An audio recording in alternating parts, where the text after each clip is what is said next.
1 Samuel, capítulo 16, versículos 6 e 7. Mostrando o que Deus vê, não é? Diz assim: e sucedeu que, entrando ele, viu a Eliabe, e disse: certamente está perante o Senhor o seu ungido. A Bíblia está falando aqui que Samuel, o profeta, ele foi na casa de Jessé, o belemita, para ungir um filho de Jessé como rei de Israel. E quando ele entrou, ele viu um rapaz de boa aparência, e era o Eliabe, era o filho mais velho do Jessé, boa aparência, boa estatura, e ele pensou consigo: está perante o Senhor ser ungido. Primeiro que Deus tinha dito para ele: você vai ungir quem eu te disser. Às vezes nós somos precipitados, achamos que já sabemos de tudo, e ele foi precipitado. Deus então teve que corrigi-lo, e falou no versículo 7 assim, o 7 que é bem conhecido nosso, diz: porém o Senhor disse a Samuel: não atente para a sua aparência, nem para a altura da sua estatura, porque eu tenho rejeitado. Porque o Senhor não vê como vê o homem, pois o homem vê o que está diante dos olhos, porém o Senhor olha para o coração. Então Deus vê o que você não vê.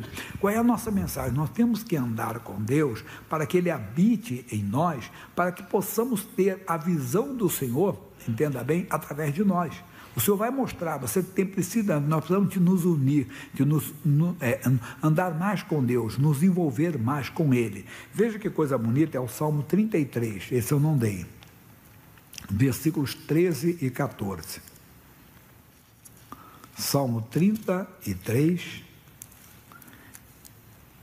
versículos 13 e 14, diz assim: o Senhor olha desde os céus e está vendo a quem? A todos os filhos dos homens. Por isso que Deus não dá para você imaginar, né? Se você, com a sua mente, você não consegue entender Deus. Quem pode dar sua mão contempla todos os filhos dos homens. São mais de 8 bilhões de pessoas. Deus vê todas elas. Mais ainda que ele diz agora. Ele diz: ele, da sua morada, contempla todos os moradores da terra. É ele quem forma, versículo 15, o coração de todos eles, que contempla todas as suas obras. Quer dizer, Deus não só vê mais de 8 bilhões de pessoas, como Ele vê o que está dentro do coração da pessoa. Ele forma, Ele contempla tudo. Essa é, a grandeza de Deus. Imagine, então Ele vê todas as coisas. E às vezes nós esquecemos disso, que estamos passando por um momento difícil, estamos passando por uma luta, por uma dificuldade, e parece que Deus tirou os olhos de nós. Não, Deus não deixou de olhar para você. Agora, Deus está vendo a sua reação, quer dizer, qual é a nossa reação diante do mal, qual é a nossa reação diante das tentações, qual é a reação que nós temos quando somos tentados pelo inimigo. Vamos voltar no livro de Salmos, versículo 17. São mensagens bem citadas no nosso meio. Versículos 3 e 4, ele diz: provaste o meu coração, visitaste-me de noite, examinaste e nada achaste. Quer dizer, Deus vê quando a pessoa é tentada e ela não aceita. Diz assim: o que pensei, a minha boca não transgredirá. Nós temos explicado, a boca fala, não é do que a mente está cheia, a boca fala do que o coração está cheio. E no coração Deus vê a sua reação quando você então é tentado. Não só uma tentação moral, que vem e você fecha a porta e diz não.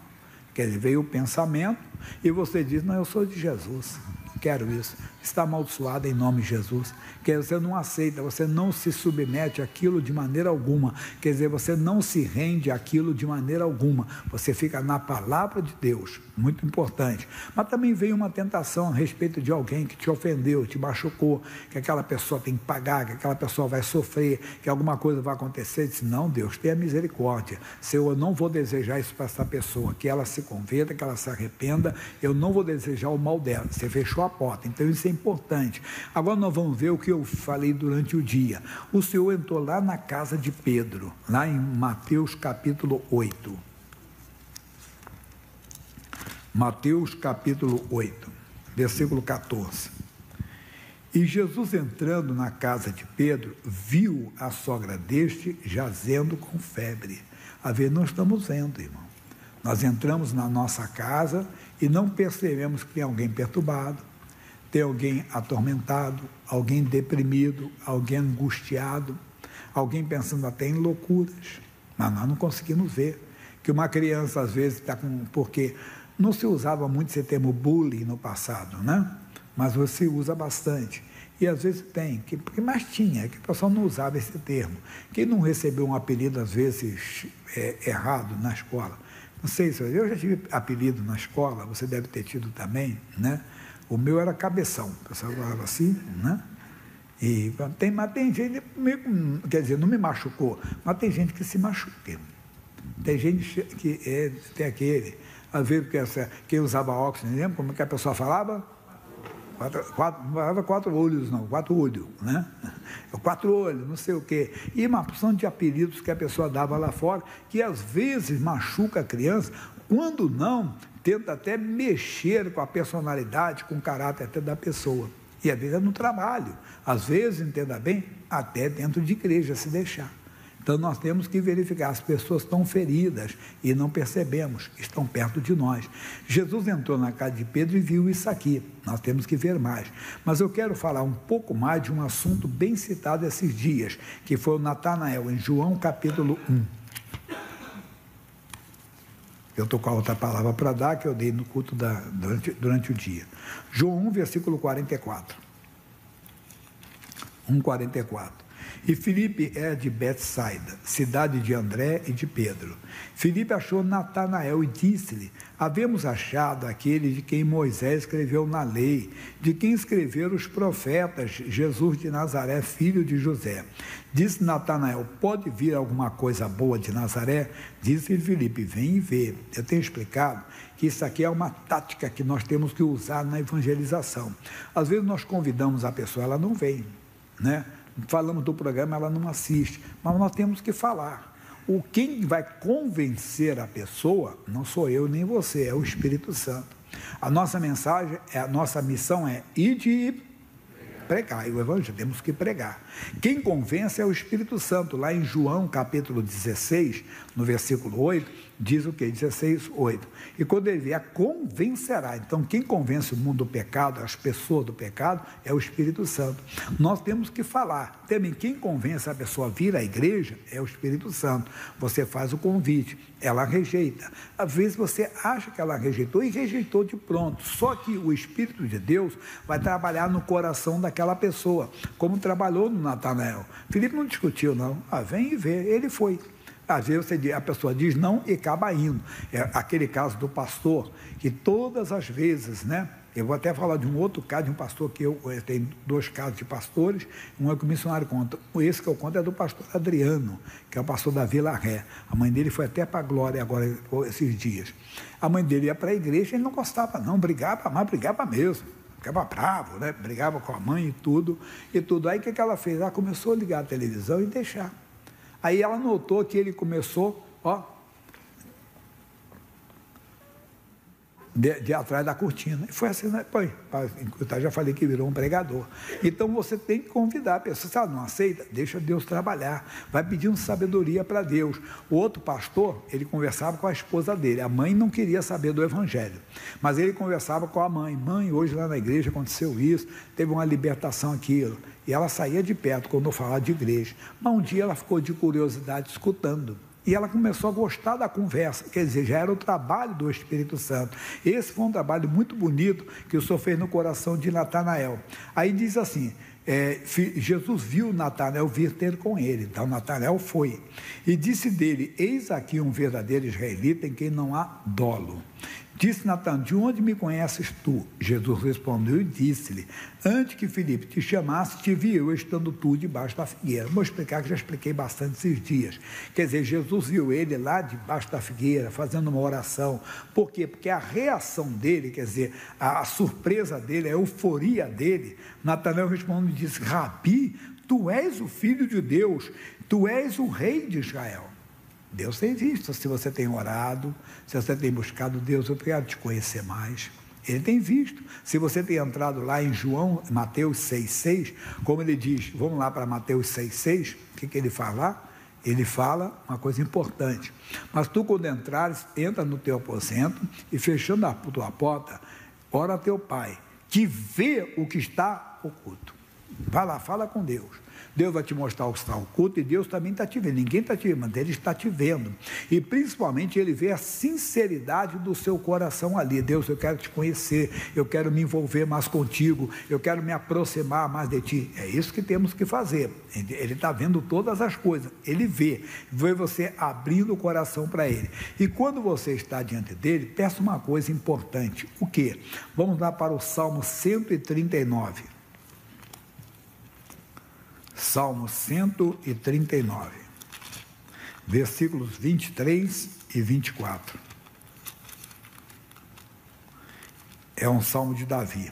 E ele diz: sonda-me, ó Deus, e conhece o meu coração.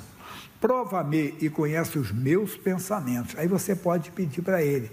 Apesar dele ver, apesar dele conhecer, Ele está esperando você pedir para Ele entrar. E assim, e vê se há em mim algum caminho mau, e guia-me pelo caminho eterno.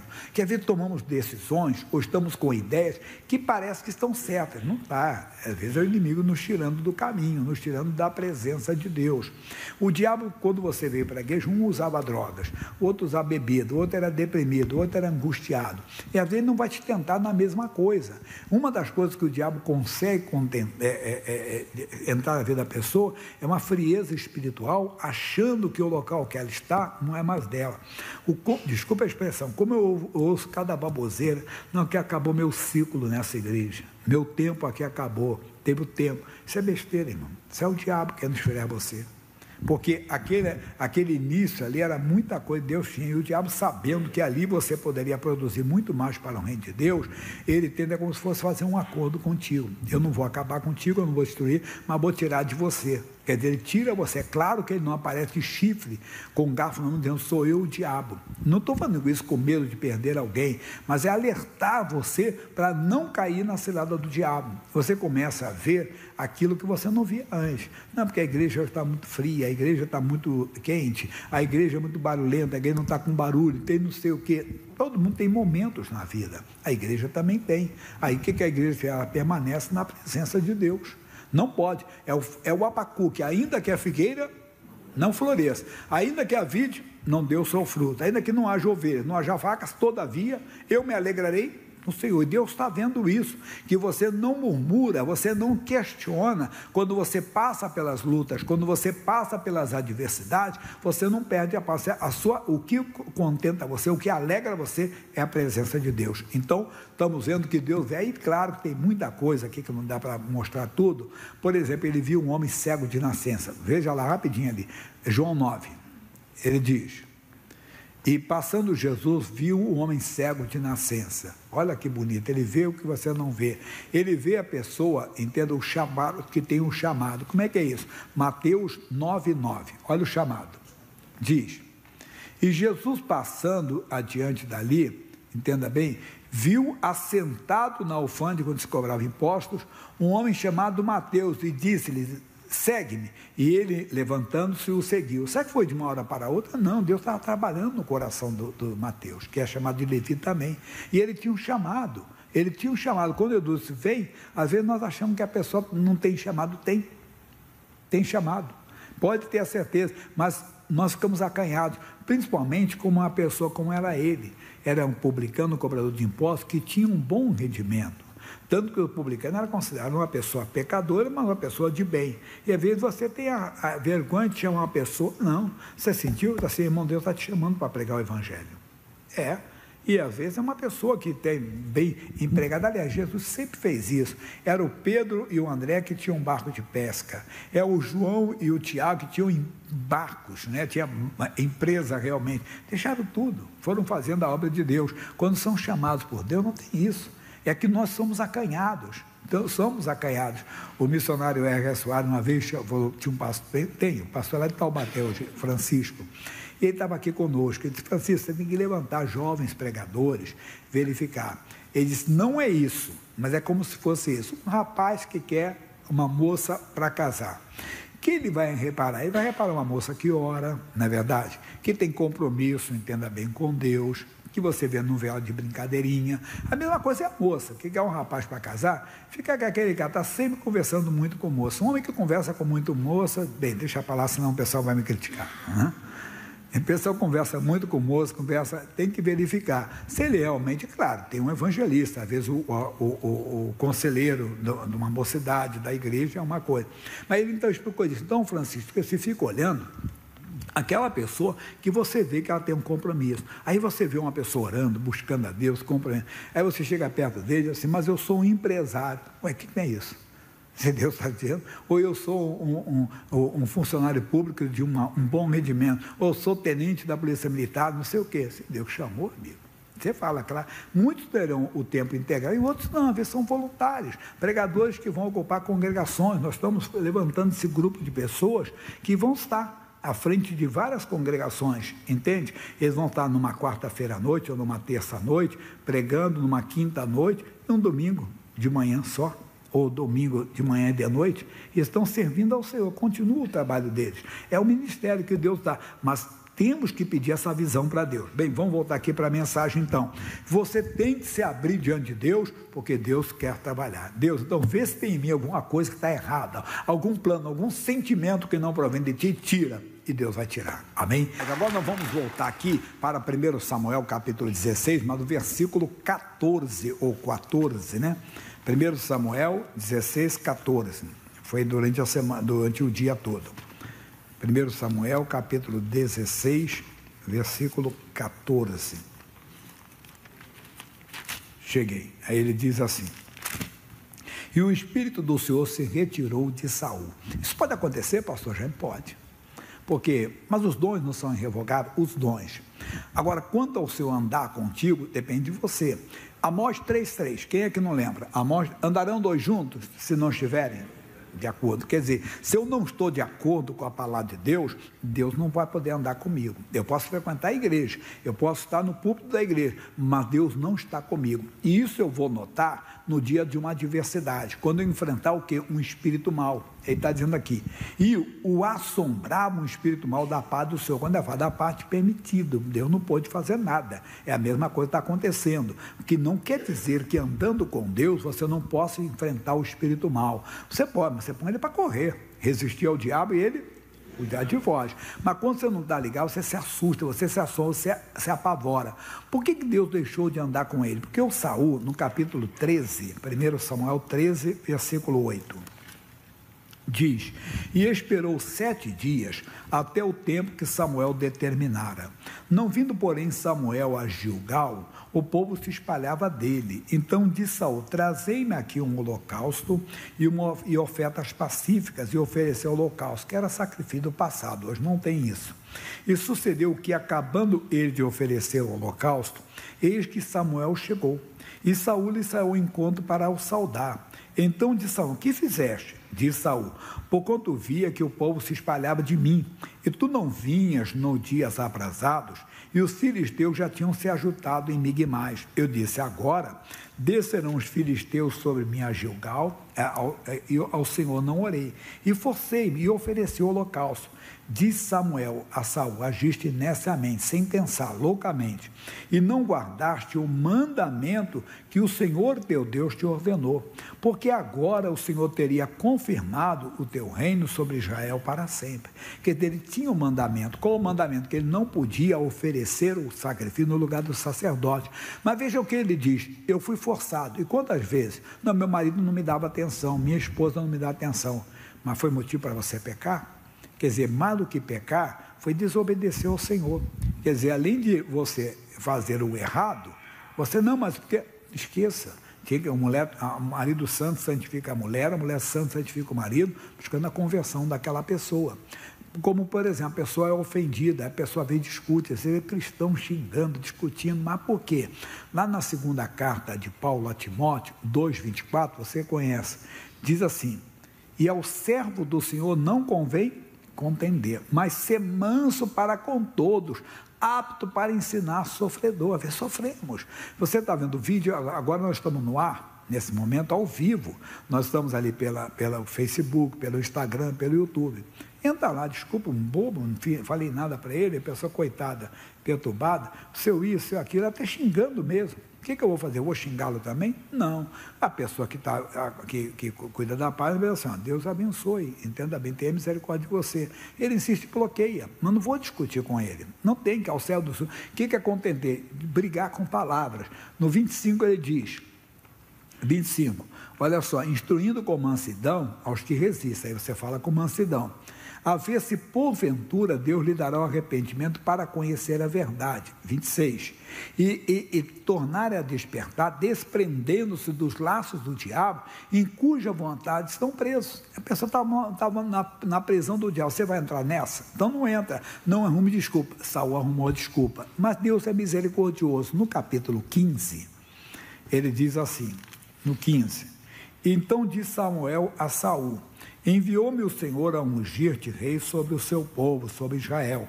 Ouve, pois, agora a voz das palavras do Senhor. Que se você não ouviu até hoje, Saul, ouça agora, somos nós. Se eu ouvi até hoje, agora eu vou me acertar. Todo mundo teria uma chance, daqui por diante, se acertar com Deus. E ele tinha que ouvir isso. Assim diz o Senhor dos Exércitos, eu me recordei do que fez Amaleque a Israel. Mas Deus vai se lembrar de um erro de uma pessoa? Vai. Porque Deus não pode negar a palavra dele. O pecado é esquecido por Deus, é apagado quando a pessoa confessa, se arrepende e confessa, e deixa. Aí Deus não vai lembrar mais. Mas se a pessoa não confessar, aquele pecado existe.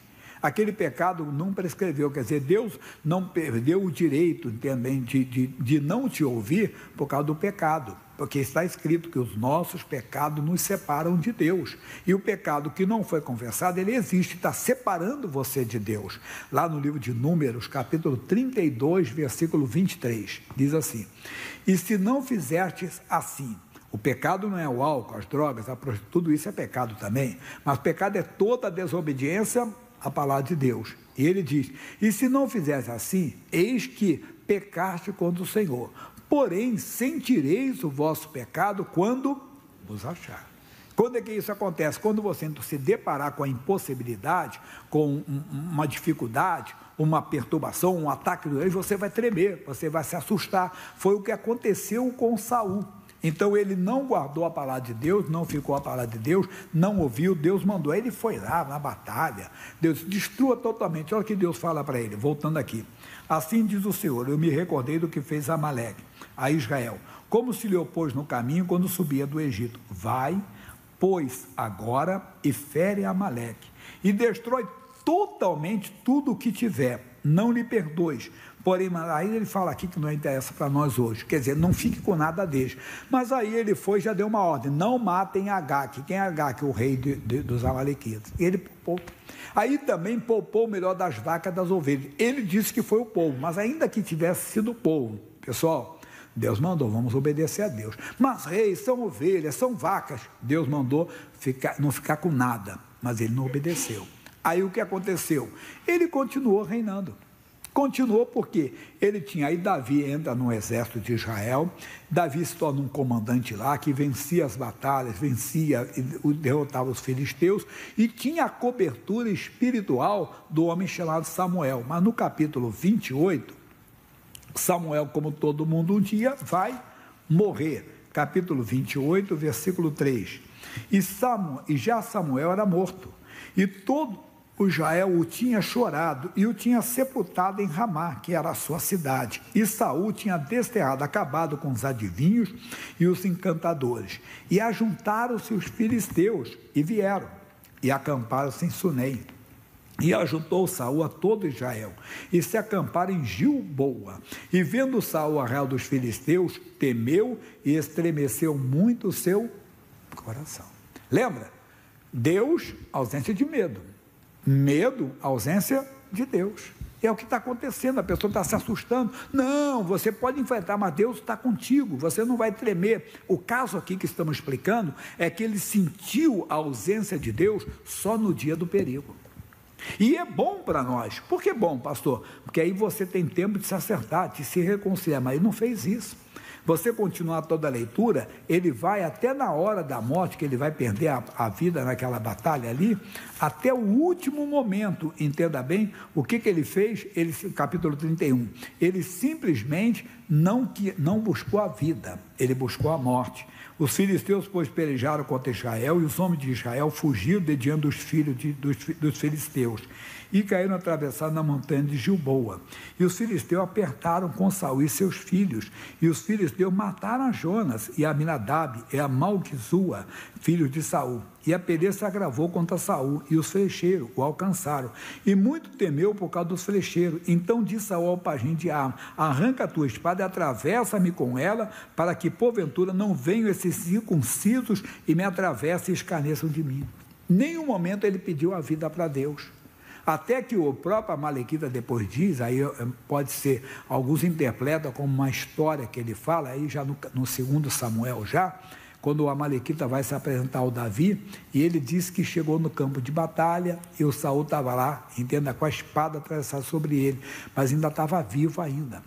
E ele disse então: quem é você? Sou Amalequita, que ele tinha que destruir. E ele disse então: vem agora, me mata, entenda bem, para que eu não fique na mão deles. Aí o Amalequita fez isso e pensou que aquilo era uma vantagem, aí contou uma vantagem diante do Davi. Bem, alguns intérpretes, alguns pregadores, veem aqui com uma história que ele contou para agradar o Davi e acabou se prejudicando, porque Davi disse: olha, você mesmo falou que tocou contra o ungido do Senhor, então você agora vai morrer também, que tocou no ungido do Senhor. Mas outros creem apenas, entenda bem, que realmente ele fez isso, que o Saul tentou se matar, mas a vida estava nele. Mas qual é a nossa mensagem aqui? É que a vida estava ali e ele buscou a morte. Nenhum momento ele se arrependeu, não voltou para Deus. Não faça isso. Se Deus está mostrando que não está podendo responder às suas orações, se acerte. Quer dizer, vai diante de Deus, se humilhe diante de Deus, diga: Deus, eu quero andar contigo, eu quero caminhar contigo, e Deus é misericordioso. Amém? Agora nós vamos orar. Chegou a hora da prece, fiquem de pé, por favor. É a oração primeiro por você, sempre aquela oportunidade. Se você ainda não convidou Jesus para entrar na sua vida, convide, lembrando que não estamos apenas aqui, estamos pela TV, entenda bem, estamos na manhã, madrugada de quinta-feira na RIT, na Rede TV, em várias emissoras, até pelas rádios. Então a pessoa é convidada a receber Jesus como Senhor e Salvador, porque o tempo aqui passa rápido e a Bíblia mostra: o salário do pecado é a morte. Qualquer pessoa, mas você pode ter tido uma vida promíscua, uma vida devassa, ou uma vida pacata, uma vida criminosa ou religiosa. A Bíblia diz: todos pecaram e destituídos foram da glória de Deus. Então é a sua hora agora de dizer: Jesus, eu quero uma nova vida. Você tem que reconhecer no seu coração que Jesus morreu pelos seus pecados, reconhecer no coração que Ele ressuscitou dentre os mortos. Diga para Ele: me salva, Ele vai te salvar. Se você já tem, Jesus só sabe tudo a meu respeito. Meu Deus, me perdoe, onde eu errei, onde eu tenho errado. Irmãozinho, tem que se acertar com alguém, se acerte, porque não deixe para amanhã, tem que ser agora. Feche os olhos. Pai, obrigado pela palavra. Nós estamos alcançando vidas no Brasil e no mundo nessa hora. Pessoas estão orando, estão diante de Ti, Deus, primeiro pedindo a salvação. É a maior bênção do Evangelho. A Bíblia fala que o salário do pecado é a morte, mas o dom gratuito de Deus é a vida eterna em Jesus Cristo. É você crer no coração que Jesus morreu pelos seus pecados. É você crer no coração que Ele ressuscitou dentre os mortos. Fala para Ele: me salva, Jesus, eu quero morar no céu. Jesus, eu não quero ir para o inferno, não. Isso, você que está aí em casa, família colocou a nossa TV para você tomar uma decisão. Isso, o tempo está passando, aceite Jesus agora. Você que já é de Jesus, já tomou a decisão, mas você não tem andado com Ele. Você já foi batizado, mas se esfriou, quase não tem orado, de vez em quando tem vacilado, tem feito coisas que não agradam a Deus. Então agora você está diante dele e pode dizer: Deus, o Senhor sabe tudo a meu respeito, eu quero a tua misericórdia, eu quero o teu perdão. Se você tem que pedir perdão para alguém, diga: Deus, prepare o coração da pessoa, porque eu vou pedir o perdão. Mas hoje coloque a sua casa em ordem, porque Deus quer te abençoar, Deus quer suprir as suas necessidades. Deus quer abrir as portas para você e fechar as portas para o inferno, e vai alcançar a sua família, alcançar o seu lar, porque a promessa diz diz: crê no Senhor Jesus Cristo e serás salvo tu e a tua casa. Você vai dar uma cobertura muito grande para a sua família agora. Você vai cobrir a sua família com a sua fé, vai cobrir com o seu amor, vai cobrir com as suas orações, vai valer muito, muito agora. Oh, que coisa bonita Deus está fazendo. Deus está trabalhando lá no seu interior. Deus está levantando você agora, dizendo: você é meu, você é minha. Ele está dizendo isso.